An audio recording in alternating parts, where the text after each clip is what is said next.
welcome back, Park City. We are sitting here with Luis Sottil, and we are so fortunate to have him here in our town today. Luis, thanks so much for coming in. Thank you, Bob, for having me over. You're very welcome. Now, I understand you have, you're going to be displaying up at the Thomas Anthony Galleries, and how long are your images going to be up there? Well, we had a show yesterday afternoon, and I'm going to be at the gallery until 6 o'clock this afternoon.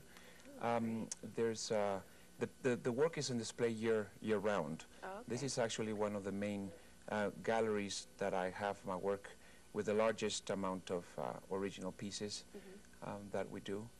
So this is a chance for people to come in and actually meet you. And are you going to be painting while you're up there today, or is this a meet and greet? No, I'm just going to be meeting people that some people we have invited, and some people have heard of the work prior to me coming here.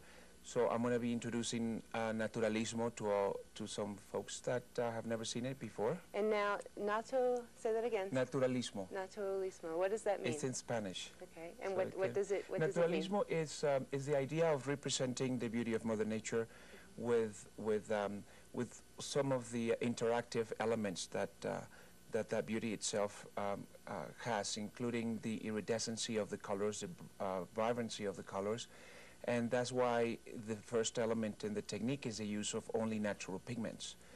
These are colors that are extracted from our environment, and such like in some of the work that we brought to show you, these are works with mother of pearl in the case of the giraffes, zinc dioxide, all over 14-karat gold leaf. The natural pigments have a very different vibrancy, and they change hue with the intensity of the light. Oh, this is one of the interactive elements in the beauty of nature. The image that we have in here, I don't know if we can get a shot of that.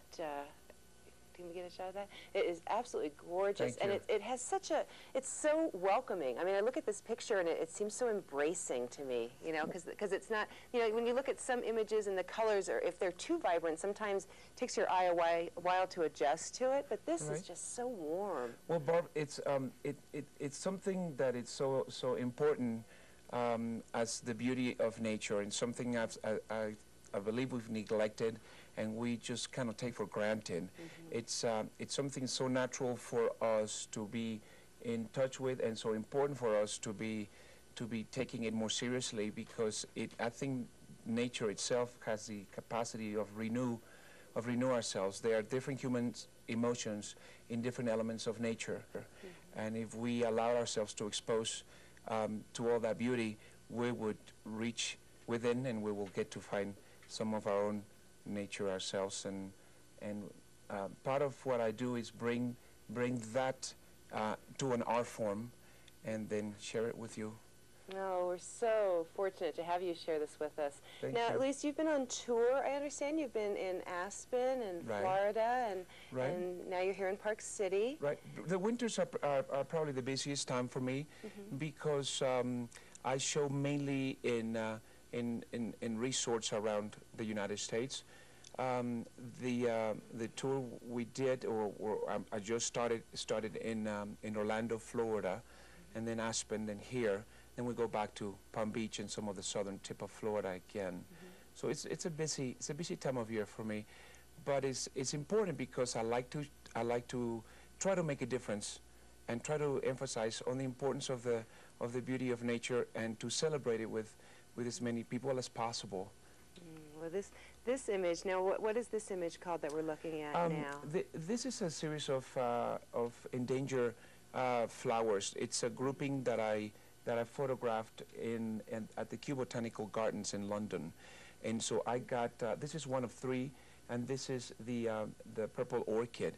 For example, in this case, the purple comes from cochinilla. Cochinilla is an ancient bug that artist communities around the world used to use the shell that sheds from the bug, that has a very vibrant cobalt blue.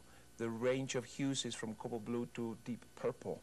Wow. So this iridescency that you see here is definitely not a man-made color. The greens are different vegetable dyes. The yellows are a derivative of zinc dioxide, and again, it's all over 14-karat gold